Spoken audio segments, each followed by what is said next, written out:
Hello दोस्तों, स्वागत है आपका एनवी एजुकेशन में। तो आज हम स्टार्ट कर रहे हैं हमारे मैप प्रैक्टिस का सेट नंबर 3। इससे पहले हमने 2 सेट्स प्रैक्टिस किए हैं। आप जाकर के उन वीडियोस को देख सकते हैं, नीचे डिस्क्रिप्शन बॉक्स में लिंक दिया हुआ है। तो चलिए हम सेट 3 को स्टार्ट करते हैं। तो देखते हैं इस सेट में हमारे लिए क्या क्या है। तो सबसे पहला है नीलगिरी पर्वत। तो नीलगिरी पर्वत जो है वो हमारे भारत में दक्षिणी भाग में पाया जाता है, दक्षिण भाग में मौजूद है। तो नीलगिरी पर्वत कहाँ पे है? देखिए, यहाँ पे भारत का पश्चिमी घाट है, यहाँ पे पूर्वी घाट है। तो जहाँ पर पश्चिमी घाट और पूर्वी घाट आकर के मिलते हैं, ठीक वहीं पर ये नीलगिरी की पहाड़ियाँ मौजूद हैं। ये मुख्य रूप से तमिलनाडु, कर्नाटक जैसे राज्यों में फैली हुई है। तो मैं पहले इस लाइन को मिटा दूँ, तो ये गया। तो मुख्य रूप से जो नीलगिरी के पर्वत है वो इस इलाके में मौजूद है। ठीक है, यहाँ पे क्या क्या है? कर्नाटक, यहाँ पे कर्नाटक है, इधर तमिलनाडु है। इन राज्यों में ये नीलगिरी के पर्वत जो है वो फैले हुए हैं।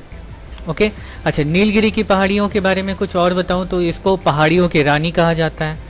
अच्छा, नीलगिरी पर्वत की सबसे ऊंची चोटी का नाम, नीलगिरी पर्वत की सबसे ऊंची चोटी का नाम है डोडा बेटा।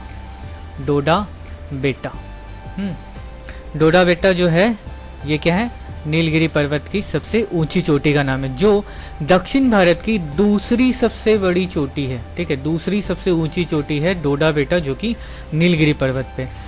चलिए अब हम बात कर लेते हैं ताप्ती नदी के ऊपर। तो ताप्ती नदी जो है वो मुख्य रूप से गुजरात से होकर के गुजरती है। ये कहाँ से आती है? तो ये मध्य प्रदेश से होकर के, गुजरात से होकर के आती है। तो चलिए हम लोग मैप में देख लेते हैं हमारी नदी कहाँ पे है। तो ताप्ती नदी जो है वो आप देख रहे हैं यहाँ पर, यहाँ मध्य प्रदेश से होकर के ये महाराष्ट्र में जाती है और फिर गुजरात के सूरत के पास से होकर के अरेबियन सी यानी कि अरब सागर में गिर जाती है। तो चलिए मैप में इसको बनाते हैं। तो मैप में जो है हमारा जो ये है ताप्ती नदी है वो कहाँ से जा रही है? तो वो मध्य प्रदेश से होकर के गुजर के ये गुजरात से लेकर के चली जा रही है बंगाल की खाड़ी पे। तो ये हमारा क्या है? ताप्ती नदी है। तो चलिए इसका नाम दे देते हैं, ये क्या है? ताप्ती नदी। ओके, और यहाँ पे ये क्या था? नीलगिरी पर्वत। ठीक है, नीलगिरी पर्वत।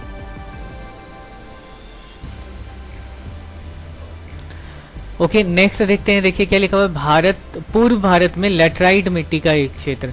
तो पूर्वी भारत यानी कि इस भाग की बात की जा रही है। इस भाग में लेटराइट मिट्टी कहाँ कहाँ पाई जाती है? तो सबसे पहले तो लेटराइट मिट्टी के बारे में जान लेते हैं। लेटराइट मिट्टी हमारे देश में कहाँ कहाँ पे मौजूद है? तो देखिए, हमारे देश में लेटराइट मिट्टी कुछ ज़्यादा हिस्सों में नहीं पाया जाता है, लेकिन फिर भी हमारे यहाँ पे बहुत है। ठीक है, यहाँ पे महाराष्ट्र में है, गोवा की मिट्टी है, केरल, कर्नाटक में भी यहाँ पर लेटराइट मिट्टी पाई जाती है। अब पूर्व की बात कर रहे हैं तो पूर्व में उड़ीसा में और यहाँ पे पश्चिम बंगाल के दक्षिण की तरफ भी लेटराइट मिट्टी पाई जाती है। तो पूर्व में मुख्य रूप से यहाँ पे उड़ीसा में पाई जाती है। तो चलिए हम यहाँ पर मार्क करते हैं हमारी लेटराइट मिट्टी। लेटराइट मिट्टी कहाँ पर है? तो लेटराइट मिट्टी उड़ीसा के पास इस जगह पे लेटराइट मिट्टी मौजूद है। तो यहाँ पे लिख दे रहे हैं ये क्या है? तो ये है लेटराइट मिट्टी। ठीक है, लेटराइट मिट्टी। ओके, ये हो गया। अब हम देखते हैं आगे कुछ और। ठीक है, आगे हमारे हैं यहाँ पर पश्चिमी भारत का एक बाजरा उत्पादक क्षेत्र। तो पश्चिमी भारत यानी कि इस जगह की बात की जा रही है। वैसे तो बाजरा जो है सूखे जगहों पे ज़्यादा उगाया जाता है जहाँ पे पानी कम होता है। तो हमारे देश में पानी कम होने वाला जगह कौन सा है? पानी कम होने वाला जगह जो है वो है राजस्थान का इलाका। तो राजस्थान के इलाके में ही बाजरा की खेती जो है वो सबसे ज़्यादा होती है। ठीक है, इस इलाके में क्या होती है? बाजरा ज़्यादा होती है। देश में सबसे ज़्यादा बाजरा की खेती राजस्थान में होती है। तो चलिए देखते हैं और देश में किन किन जगहों पे बाजरा की खेती की जाती है।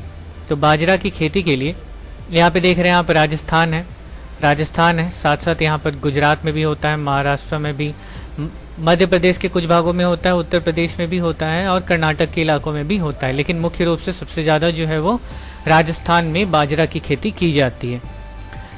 ओके, और अब आगे देखते हैं कि भारत में पेट्रोकेमिकल उद्योग का प्रमुख केंद्र कहाँ है। तो पेट्रोकेमिकल यानी कि वो सारी चीज़ें जिनसे पेट्रोल, डीजल और वैसलीन वगैरह बनाई जाती है, तो वो सब हमारे देश में बहुत सारे हैं। ठीक है, हमारे देश में बहुत सारे हैं। तो जिसका मुख्य केंद्र आप मार्क कर सकते हैं यहाँ पे हल्दिया के पास भी जो हल्दिया है, यहाँ पर भी पेट्रोकेमिकल इंडस्ट्री है। बिहार के बरौनी में भी पेट्रोकेमिकल इंडस्ट्री है। उत्तर प्रदेश के मथुरा में भी पेट्रोकेमिकल इंडस्ट्री है।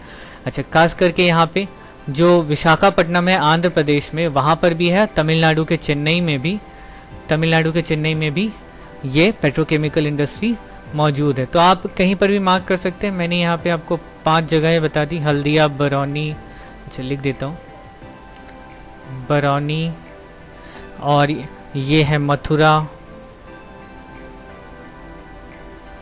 मथुरा, यहाँ है विशाखापट्टनम,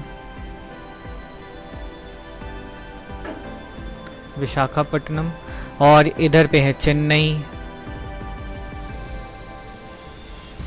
तो इन सब जगहों पे पेट्रोकेमिकल इंडस्ट्रीज मौजूद है, जहाँ से पेट्रोल और अलग अलग पेट्रोलियम से बनी हुई चीज़ों को बनाया जाता है, निकाला जाता है पेट्रोल से। ठीक है, तो भारत की सबसे घनी आबादी वाला केंद्र शासित प्रदेश, देखिए यहाँ पे घनी आबादी वाला केंद्र शासित प्रदेश बोल दिया है, तो हमें केंद्र शासित प्रदेश की बात करनी है। अच्छा, घनी आबादी वाला केंद्र शासित प्रदेश कौन सा है? तो सबसे ज़्यादा घनी आबादी वाला केंद्र शासित प्रदेश जो है वो देश की दिल्ली है। ठीक है, देश की राजधानी जो है वो सबसे ज़्यादा घनी आबादी वाला क्षेत्र है। ठीक है, तो दिल्ली क्या है? सबसे घनी आबादी वाला क्षेत्र है। ओके, और अगर हमसे राज्य के बारे में पूछता, तो राज्य के बारे में अगर पूछता तो राज्य कौन सा है?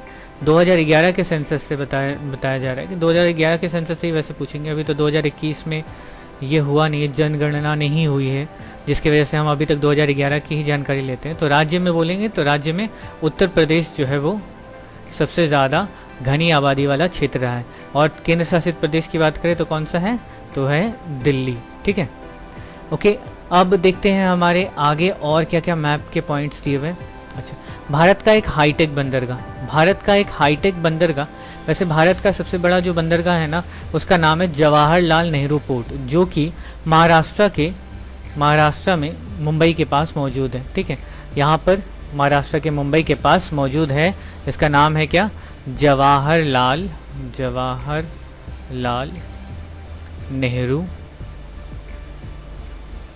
पोर्ट। ठीक है, तो जवाहरलाल नेहरू पोर्ट जो है वो भारत का एक हाईटेक बंदरगाह है। ठीक है, तो यहाँ पे लिख देंगे भारत का हाईटेक बंदरगाह, भारत का हाईटेक बंदरगाह। ठीक है, ये रहा पॉइंट। ओके, अब पूर्वी भारत की एक मेगा सिटी के बारे में आप जानते हैं। जो बड़ी मेट्रो सिटीज़ होती हैं उन्हीं को मेगा सिटीज़ कहा गया। पूरब में कौन सी? आपका शहर यानी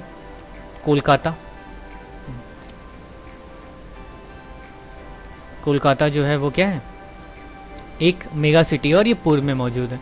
ठीक है, तो यहाँ पे मार्क करके एक मेगा सिटी, पूर्व भारत का एक मेगा सिटी यहाँ पे लिख देना है।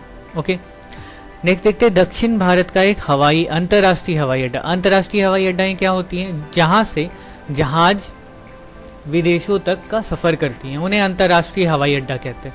तो दक्षिण भारत की बात की गई है। दक्षिण भारत में बहुत सारे ऐसे अंतर्राष्ट्रीय हवाई अड्डा मौजूद हैं, जैसे तमिलनाडु के चेन्नई में चेन्नई एयरपोर्ट जो है वो एक इंटरनेशनल एयरपोर्ट है। ठीक है, चेन्नई।